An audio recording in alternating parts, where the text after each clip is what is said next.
কোর্টে অহনাকে কঠিন শাস্তি দিল শ্যামলী। শাস্তির কথা শুনেই কান্নায় ভেঙে পড়ে অহনা। হ্যাঁ বন্ধুরা, এমনটাই দেখা যাবে। বিস্তারিত জানতে ভিডিওটিতে লাইক দিয়ে সম্পূর্ণ দেখতে থাকো। গল্পের শুরুতেই দেখা যায় অহনা তাড়াতাড়ি করে বাড়ি থেকে বেরিয়ে একটা অটো নিয়ে বলতে থাকে যে চলো তো, আমি যেখানে বলবো সেখানে আমাকে নিয়ে যাবে। এই বলে অহনা সুমিতের কাছে চলে যায়। সেই সুমিনের গাড়িতে উঠে যায়। আর তখন সুমিন বলতে থাকে, এই তোমার কাজটা হয়েছে তো? আর তখন অহনা বলে, হ্যাঁ হয়েছে, এবার পুরোপুরি হবে। পাসওয়ার্ডটা আমি নিয়ে এসেছি, দাঁড়াও লগ ইন করছি আমি। এবারে অনিকেতের অ্যাকাউন্ট থেকে সমস্ত টাকা আমার অ্যাকাউন্টে চলে আসবে। এরপর দেখা যাবে সেই অ্যাকাউন্টটা লগ ইন করে এরপর বলতে থাকে যে এবার আমার অ্যাকাউন্টে ট্রান্সফার করব। শোনো না, সমস্ত টাকা না একেবারে ট্রান্সফার করব না, তাহলে অনিকেত হয়তো বুঝতে পেরে যাবে। আগে প্রথমে 3 লক্ষ টাকা ট্রান্সফার করি, তারপর এক এক করে সমস্ত টাকা আমার অ্যাকাউন্টে নিয়ে নিব। অহনা 3 লক্ষ টাকা ট্রান্সফার করে নেয়। আর যখন সাকসেস হয়ে যায় খুব খুশি হয়ে যায়। এরপর এদিকে দেখা যাবে সবাই তো বিয়ের অনুষ্ঠানে মেতে থাকে। শ্যামলী যখন অনিকেতের ঘর দিয়ে যাচ্ছিল ঠিক তখনই অনিকেত ফিট করে রেখেছে তার অ্যাকাউন্ট থেকে যদি কোনো টাকা ট্রান্সফার করা হয় তাহলে সেখানে একটা মাইক আছে, আর সেই মাইক দিয়ে কত টাকা ট্রান্সফার করা হলো সমস্ত কিছু বলে দেয়। আর শ্যামলী এটা শুনে অবাক হয়ে যায়। শ্যামলী তখন বলতে থাকে, এত টাকা স্যারের অ্যাকাউন্ট থেকে ট্রান্সফার করা হয়েছে? স্যার এত টাকা কিসে খরচা করছে? এই সমস্ত যখন বলতে লাগে ঠিক তখনই আবারও সেখানে বলে ওঠে যে অনিকেত, আপনার অ্যাকাউন্ট থেকে 5 লাখ টাকা আবার ট্রান্সফার হচ্ছে। এই সমস্ত শুনেতে শ্যামলী আরও অবাক হয়ে যায়। আর তখন বলে, এত টাকা? মল্লিকা ম্যাডাম তো কত টাকার কথা বলছে। এটা শুনে তো আমারই দিলে কেমন চমকে উঠছে। স্যারের বুকে বাচ্চা না কি এত উৎসাহিত হয়ে পড়েছেন ভাই বোনদের বিয়ের জন্য? সঞ্চয় একেবারেই খরচা করে দিবেন। এত টাকা উনি কোথায় পেমেন্ট করছেন? এদিকে দেখা যাবে অহনা বলতে থাকে, ইয়েস ডান, অনিকেতের অ্যাকাউন্ট থেকে সব টাকা আমার অ্যাকাউন্টে ট্রান্সফার হয়ে গেছে। ওর অ্যাকাউন্ট ব্যালেন্স এখন 0। অনিকেত, তুমি আমাকে কম জ্বালাওনি, এবার দেখো কেমন লাগে। তুমি তো এই টাকাও ছুতে পারবে না, আমার টিকিটও ছুতে পারবে না। Dubai I am coming. অন্যদিকে দেখা যাবে অনিকেতকে একজন বলছে, স্যার একটা কথা বলবো। আর তখন বলে, হ্যাঁ বলো। বলছিলাম কি অফিসতে বন্ধ, আর শ্যামলী ম্যাডামও তো অফিসে যাচ্ছে না। তখন সেই লোকটি বলতে থাকে, এক জায়গাতে 15,000 টাকা লাগছে, আর এই অফিসটা বন্ধ দেখে সেখান থেকে তো পেমেন্টটা রিলিজও করতে পারতেছি না। তো স্যার আপনি যদি দিয়ে দিতেন তাহলে খুব ভালো হতো। আর তখনই অনিকেত বলতে থাকে, আচ্ছা ঠিক আছে, আমার কাছে দিন নাম্বারটা, আমি পাঠিয়ে দিচ্ছি। এই বলে নাম্বারটা দেয়। আর অনিকেত মোবাইলটা বের করে দেখতে পায় যে তার অ্যাকাউন্ট থেকে কেউ সমস্ত টাকা লুটিয়ে নিয়েছে, ট্রান্সফার করে নিয়েছে। এটা দেখার পর তো অবাক হয়ে যায়। তখন বলে, ভাবতেই পারছি না এটা কে করেছে। এ সমস্ত বলে অনিকেত খুব চিন্তায় পড়ে যায়। ঠিক তখনই অরু আসে। আর অরু এসে বলতে থাকে, কিরে তুই এমন করছিস কেন? তখন বলে, আসলে দেখ না, আমার অ্যাকাউন্ট থেকে কে যেন সমস্ত টাকা তার অ্যাকাউন্টে ট্রান্সফার করেছে। এই কথাটা বলার পর অরু তখন বলে, কি বলছিস কি? অরু তখন এক সাইডে এসে মনে মনে বলতে থাকে, এটা হচ্ছে অহনার কামাল। অহনা, তুমি একদম ঠিক কাজ করেছো, একদম সময় মতো মোক্ষম চালটা দিয়েছো। অনিকেত, এবার কি করবি তুই? আমার বিরুদ্ধে আমার ভাইকে বিয়ে দিচ্ছি? অরু তখন বলতে থাকে, আচ্ছা ঠিক আছে, আমি সবাইকে বরং ডাকছি, এত বড় একটা ঘটনা ঘটে গেছে। এরপর দেখা যাবে মামা মামি বলে চিৎকার করতে থাকে, আর সবাই তখন সেখানে চলে এসেছে। এরপর মামু বলতে থাকে, কিরে কি হয়েছে, এমনভাবে চিৎকার করছিস কেন? তখন বলে, অনিকেতের অ্যাকাউন্ট থেকে কেউ নাকি সমস্ত টাকা ট্রান্সফার করে নিয়েছে। এটা শোনার পর তো সবাই অবাক হয়ে যায়। আর তখন অপরাজিতা কাঁদতে থাকে। অপরাজিতা বলে, তোর সমস্ত টাকা এভাবে কে লুট করে নিল? এতদিনের সঞ্চয়, তোর কষ্ট করার সঞ্চয়। আর তখন ঠাম্মিও একই কথা বলতে থাকে। এদিকে শ্যামলী ওই কথাটা শোনার পর তো অবাক হয়ে যায়। শ্যামলী খুব ভালো করেই জানে যে এটা হয়তো অহনা ছাড়া অন্য কেউ হতেই পারে না। অনিকেতের বাবা তখন বলছে, আচ্ছা তুই তোর ট্রান্সফার নাম্বারটা দেখাতো। আর তখনই দেখতে পায় যে ট্রান্সফার নাম্বারটা কিছুতেই দেখতে পাচ্ছে না। তখন বলে, আচ্ছা দাঁড়া, আমার একজন বন্ধু আছে, তাকে গিয়ে সমস্ত কিছু ডিটেলসে দেখালে হয়তো বা বুঝতে পারবো। এই বলে পরিচিতা তখন বলে, দেখো না আমার ছেলের অ্যাকাউন্টটা ঠিক করা যায় কিনা, টাকাগুলো ফিরিয়ে আনা যায় কিনা। এতদিনের সঞ্চয় আমার ছেলে কষ্ট করে সঞ্চয় করে সমস্ত কিছু জমিয়েছে, আর সমস্ত টাকাগুলো কেউ লুটিয়ে নিয়েছে। এই সমস্ত বলে আর তখন দেখা যাবে অনিকেতের বাবা বলতে থাকে, আচ্ছা ঠিক আছে অনি, তুই বরং আমার সাথে চল। এই বলে অনিকেতকে নিয়ে যেতে থাকে। আর ঠিক তখনই শ্যামলী বলছে, দাঁড়াও বাবা, আচ্ছা ম্যাডাম আপনি অহনাকে ফোন করুন। আর তখন বলে, অহনাকে? এরপর বলে, অহনাকে কেন? আর তখনই অনিকেতও বলতে থাকে যে অহনাকে কেন, এই মুহূর্তে সময় নষ্ট করা যাবে না, আমাদের হাতে সময় নেই। আর তখন শ্যামলী বারবার করে বলে, বাবা তুমি একটু দাঁড়াও, অহনাকে ফোন করুক, তারপরে দেখবে সবটা পরিষ্কার হয়ে যাবে।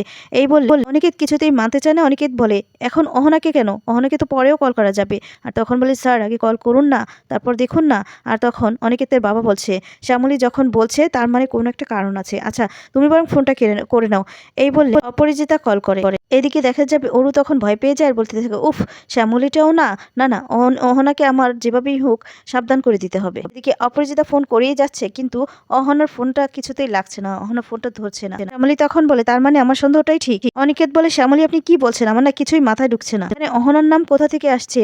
আর ও তো প্রত্যেক মাসে যা ডিমান্ড করে, যা চায় আমার কাছ থেকে, আমি তো প্রত্যেক মাসেই ওকে দিয়ে দেই, আর ও কেন আমার অ্যাকাউন্টের টাকা ওর অ্যাকাউন্টে ট্রান্সফার করবে? শ্যামলী তখন রেগে যায়, রেগে গিয়ে বলতে থাকে, স্যার আপনি যে কেন এই সমস্ত বুঝতে পারেন না আমি আসলে বুঝতেই পারি না। আপনার মাথায় কি কিচ্ছুই ঢুকে না স্যার?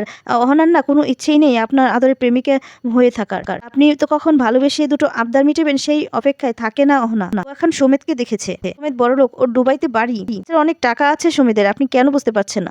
আপনাকে বুঝিয়ে আমার কাজ নেই, এখন আসল কাজটা করতে হবে। আপনি একটা কাজ করুন তো, আপনি দেখুন তো দুবাইয়ের নেক্সট ফ্লাইটটা কখন? আর তখন অপরিচিতা বলতে থাকে, হ্যাঁ হ্যাঁ দেখ। এরপর অনিকেতের বাবাও বলছে, আর তখনই দেখতে পায় এরপর অনিকেত বলছে আর 2 ঘন্টা পর। আর তখন শ্যামলী বলে, আমাদের হাতে সময় নেই, একদম আমাদেরকে যা করতে হবে তাড়াতাড়ি করতে হবে, অহনাকে ধরতে হবে। আর তখনই অনিকেতের বাবা যেতে থাকে, আর তখন শ্যামলীও যায়। এরপর অপরাজিতা বলে, আমিও যাব, এই বলে সবাই মিলে বেরিয়ে যায়। অনিকেতের বাবা চলে যায় পুলিশ অফিসারের কাছে পুলিশকে আনার জন্য। অন্যদিকে দেখা যাবে অহনা সুমিতকে বলছে, আমার না ভয় লাগছে। তখন বলে, কেন ভয় পাচ্ছ তুমি শুধু শুধু? এরপর বলে, না মানে এতক্ষণে তো হয়তো সবাই আমাকে খোঁজাখুঁজি শুরু করে দিয়েছে তাই না, তার জন্য না আমার ভয় করছে। আর তখন সুমিত বলছে, বাই দ্য ওয়ে তুমি কি চা খাবে? তখন বলে, হ্যাঁ একটু চা খেলে তো ভালোই হতো, মাথাটাও ধরেছে। এই বলে একটা সাইড করে গাড়িটা রেখে দেয়। এরপর চা খাবারের জন্য একটা ক্যাফেতে যায়। অহনা তখন বলে, আচ্ছা সুমিত রিক্স হয়ে যাবে না তো? তখন বলে, দৌড় ছাড়ো তো, সামনে একটা দোকান থেকে চা খেয়ে নেব। এরপর এদিকে দেখা যাবে মন্দার, শ্যামলী, অনিকেত আর অপরাজিতা একটা গাড়ি করে অহনার কাছে যেতে থাকে। আর তখন এদিকে অনিকেতের বাবা পুলিশকে দিয়ে লোকেশন ট্র্যাক করায়, লোকেশন অনুযায়ী শ্যামলী মন্দাররা যেতে থাকে, মন্দার দেখতে থাকে। এরপর শ্যামলী অনিকেতের বাবার সাথে কথা বলতে থাকে আর বলে, হ্যাঁ বাবা তুমি যেই বলেছো যেই লোকেশনটা মানে পুলিশকে দিয়ে আমরা সেই অনুযায়ী এগোচ্ছি, তুমি বরং চলে আসো। হ্যাঁ, কথা বলে ফোনটা কেটে দেয়। এরপর মন্দার বলতে থাকে, শ্যামলী পেয়ে গেছি, এই দেখ এখানকার কথাই বলছে এই লোকেশনটা। আর তখন অনিকেত বলছে, এখানে? আর তখন বলে, হ্যাঁ আপনি কথা না বলে নিচে নামেন। কথা বলে সবাই মিলে নিচে নেমে যায়। এরপর দেখতে পায় যে এখানে তো ফাঁকা। আর তখন অনিকেত বলছে, কই এখানে তো কিছু নেই, এখানে তো ফাঁকা। আর তখন মন্দার বলে, হ্যাঁ শ্যামলী ঠিকই তো, এখানে তো অহনা ওরা কেউ নেই, ওরা হয়তো এক্ষুনি এখান থেকে বেরিয়ে গেছে, চল চল ধরতে হবে, এই বলে যেতে থাকে। এদিকে অহনা মাথায় ঘোমটা দিয়ে আর সানগ্লাস পরে বসে চা খেতে থাকে। ঠিক তখনই শ্যামলীরা যখন ঘুরে চলে যেতে লাগে, শ্যামলীর চোখে পড়ে যায়। আর শ্যামলী তখন বলতে থাকে, ওই মহিলাটা মাথায় ঘোমটা দেওয়া কেন আর সানগ্লাস পরা কেন?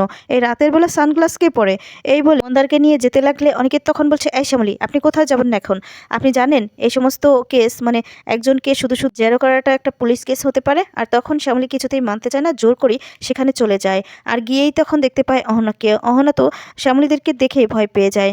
আর মন্দারও অনিকেত অবাক হয়ে যায়। মন্দার সুমিতকে বলছে, এই সুমিত ভাই নিয়ে যাবেন নাকি আমাদেরকে দুবাই? শ্যামলী তখন অহনাকে বলছে, দুবাই পালাচ্ছিলে নাকি? এখন তো দুবাইয়ের বদলি তোমাকে জেলে যেতে হবে। শ্যামলী বলে, আমি না তোমার এই মুখোশটা না কালকেই টেনে খুলে দিতাম, বুঝতে পেরেছো? কিন্তু আমার পেন ড্রাইভটা চুরি করেছো, তুমিই করেছো এই কাজটা, যে তুমি করেছো সেটা আমি খুব ভালো করে বুঝতে পারছি। অহনা তখন শ্যামলীর কাছে গিয়ে বলে, তুমি তো সবকিছু জানো না, তাছাড়া আমি দুবাই পালাতে যাবো কেন? আমি তো এখানে চা খেতে এসেছিলাম। সুমিতের সাথে সেখানেই আমার দেখা হয়। অপরাজিতা রেগে গিয়ে বলতে থাকে, আবার আবার মিথ্যে বলছো, কি শয়তান মেয়ে রে বাবা। আপনার কাছ থেকে জোর করে শ্যামলী ফোনটা নিয়ে অনিকেতকে দেয় আর বলে, স্যার ফোনটা চেক করুন। অনিকেত অহনাকে বলে, পাসওয়ার্ডটা বলো। আর তখন পাসওয়ার্ড বলতে চায় না অহনা। অহনা বলে, আমার পার্সোনাল পাসওয়ার্ড তোমাকে দেবো কেন? আর তোমার আমার ভালোবাসা তুমি কি ভুলে গেছো অনিকেত? আর তুমি আমাকে এভাবে অবিশ্বাস করছো? ঠিক তখনই অপরাজিতা রেগে গিয়ে ঠাসি একটা চর মারে আর বলে, তুই শয়তান মেয়ে, আবার আমার ছেলেকে ভালোবাসার কথা বলছিস? আর তখন শ্যামলী বলে, আমার মুখে ভালোবাসার কথাটা মানায় না, ভালোবাসার কথা বলতে এসেছো? তুমি জানো ভালোবাসার মানে কি? অনিকেত ফোনটা চেক করে দেখতে পায় যে টাকাগুলো ট্রান্সফার করেছে অহনার অ্যাকাউন্টে। আর দেখেই চমকে যায়। তখন বলে, এই তো আমার অ্যাকাউন্ট থেকে সমস্ত টাকা অহনার অ্যাকাউন্টে ঢুকেছে, ট্রান্সফার করেছে। এটা দেখার পর তো অবাক হয়ে যায়। অহনাকে গিয়ে বলতে থাকে, ছি অহনা তোমার কি আমি অপূর্ণ রেখেছি? তুমি যখন যা চেয়েছো সমস্ত কিছু দিয়েছি, আর এভাবে তোমাকে বিশ্বাস করে আমি বাড়ি থেকে বেরিয়ে গেছি, কারো কথাই শুনিনি, তুমি আমাকে এভাবে ঠকালে, ছি অহনা। আর তখন বলে, তুমি আমাকে কখনো ভালোবাসেছো? আমাকে সময় দিয়েছো কখন? শুধু দুটো টাকা দিলে তাহলে ভালোবাসা হয়ে যায় না? অনিকেতকে সময় দিতে হয়। তুমি তো শ্যামলীকেই ভালোবাসো, সারাক্ষণ তো শ্যামলীর পিছেই পড়ে থাকতে। এই সমস্ত বলতে থাকে। দেখা যাবে অনিকেতের বাবা পুলিশ নিয়ে চলে এসেছে। আর তখন অহনার সুমিতকে পুলিশে ধরিয়ে দেয়। পুলিশ অফিসাররা তখন বলতে থাকে, থ্যাংক ইউ, আর আপনারা চিন্তা করবেন আপনাদের টাকাটাও ঠিক সময় মতো ট্রান্সফার করা হবে, সমস্ত কিছু কোর্টে উঠুক। এরপর দেখা যাবে কোর্টে সমস্ত কিছু উঠলে প্রমাণ নিয়ে হাজির হয়ে যায় শ্যামলী। আর অহনার বিরুদ্ধে সমস্ত কিছুর প্রমাণ দেখে সবাই তো চমকে যায়। আর অহনার কঠিনত শাস্তি হয়ে যায়। শাস্তির কথা শুনেই অহনা খুব কাঁদতে থাকে। তো বন্ধুরা এমনটাই হলে তোমাদের কেমন লাগবে কমেন্টস করে তোমাদের মতামত জানিয়ে দাও। ধন্যবাদ।